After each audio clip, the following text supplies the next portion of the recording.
l'objectif, c'est d'organiser des concours, ou présentations ou animations autour de la chasse et du chien courant, dans l'idée de promouvoir la chasse et de faire découvrir et de rassembler des passionnés comme aujourd'hui.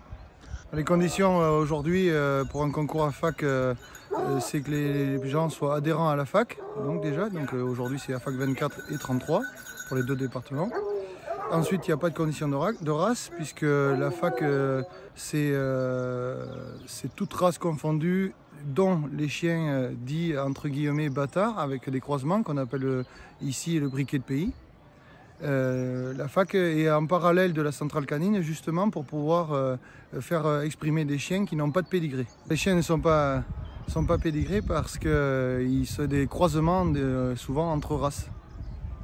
Voilà, en fait, moi, je travaille avec des origines de chiens et on va chercher des chiens à droite à gauche et apporter, mettons, le calme et le respect du gascon avec l'endurance de l'anglo, voilà, avec un mélange de différentes races. Il s'est fait, je ne peux pas avoir la prétention de dire qu'on a fait, il s'est fait il y a des années des chiens de pays, des briquets de pays, et pour aller chercher les différentes caractéristiques positives de chaque race, quoi.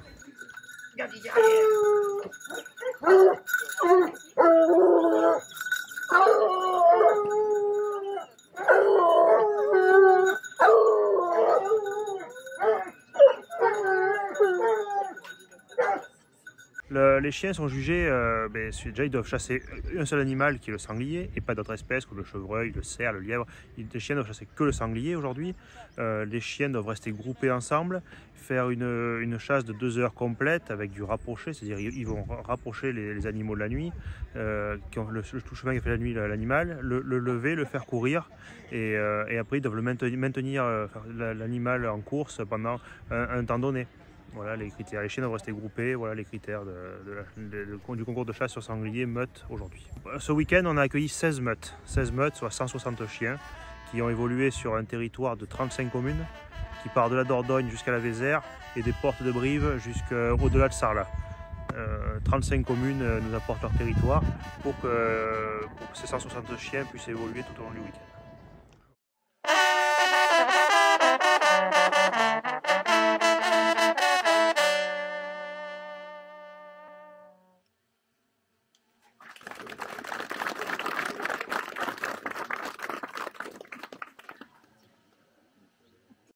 Donc nous sommes normands, nous sommes des sonneurs normands, donc nous avons un groupe qui est les Amis du Ménil, et donc nous répétons toutes les semaines la trompe de chasse. Alors la trompe de chasse c'est un instrument ancestral, donc à l'époque et encore toujours c'est le moyen de communication entre chasseurs pour les différentes parties de la chasse.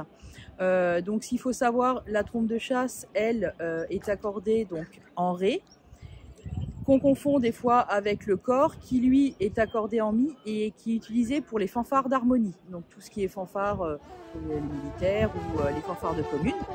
Et nous on parle bien de trompe de chasse. Et donc comme aujourd'hui nous avons sonné le départ pour la chasse.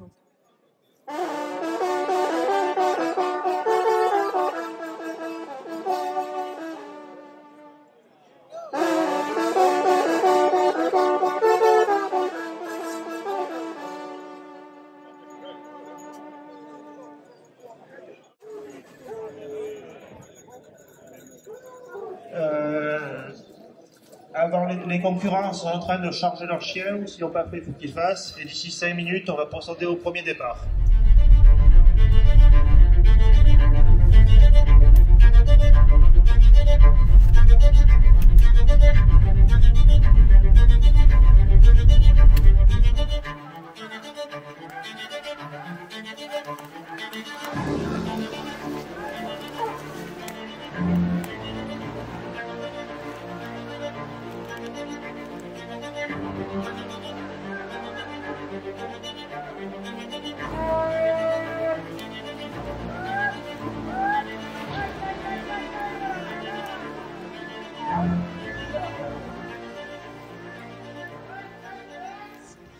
Alors déjà, je suis vice-président de la FAC 19 corrézienne.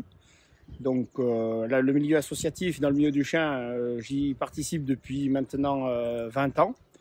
Et en concours meute sanglier, c'est mon premier. J'ai déjà participé à des concours en rapproché, des concours chien de pied.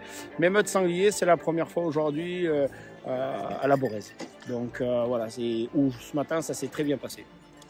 Alors donc nous le principe des AFAC, des rassemblements de chiens comme ça, c'est justement de promouvoir un petit peu le monde du chien et surtout la chasse au chien courant et de sauvegarder cette pratique, parce qu'aujourd'hui effectivement ça devient compliqué d'avoir des territoires de chasse et de chasser avec des chiens courants, parce que entre les anti-chasses et des gens qui veulent garder les sangliers pour eux, c'est un peu plus compliqué. Donc ce genre de manifestation nous fait voir, nous fait connaître et voilà, on essaye de chasser et de bien faire connaître le chien courant. On chasse sans armes quand on fait des manifestations comme ça, et ça c'est génial aujourd'hui.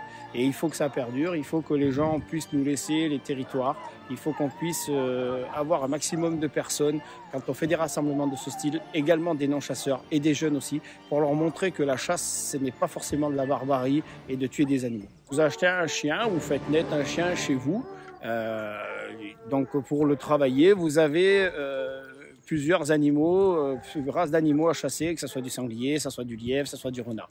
Donc du cervidé, du chevreuil. Aujourd'hui, c'est un rassemblement sur sanglier. Donc normalement, vous avez des meutes de chiens qui sont créancés sur du sanglier. La créance, ce sont des chiens qui prennent une seule voie. C'est-à-dire, comme aujourd'hui ça s'est passé, vous avez une biche cervidé qui sort, un chevreuil, normalement les chiens ne doivent pas le prendre.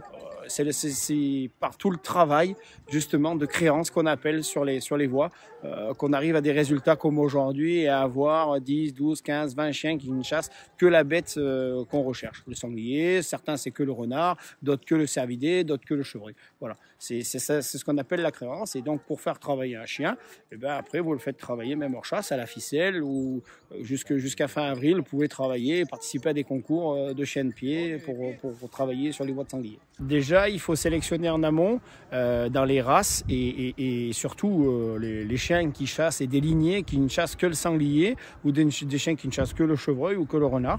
Et donc normalement, quand vous sélectionnez sur des lignées, vous êtes quasiment sûr, c'est pas toujours vrai, mais à 90-95% de fois, vous sortez des chiens qui restent à travailler dans la voie dans laquelle vous voulez. Nous ici aujourd'hui c'est du sanglier, demain ça peut être du cerf, ça peut être du chevreuil. Normalement les races sont déjà un petit peu présélectionnées depuis longtemps, on n'est pas les seuls, il y a eu déjà des précurseurs et heureusement aujourd'hui pour ça, il y a eu des précurseurs qui ont fait travailler et qui ont sélectionné des souches pour pouvoir chasser. Donc Monsieur Pinot Nicolas des couples à Saint-Crépin-Carlucé au lieu-dit La Carrière de Minard. Il est venu de la Corrèze et adhérent 24, si je ne me trompe pas. Il nous présente 10 chiens type gascon en bon état de chasse. À 10h05, dès le découplet, l'ensemble de la meute empaume la voie et tous les chiens se récrient. 10h12, les chiens tombent en défaut dans une plantation de noyers où du lisier a été épandu. 10h23, avec l'aide du conducteur, les chiens reprennent la voie en bordure de bois. S'ensuit un rapproché sonore avec quelques défauts rapidement relevés par le lot de chiens.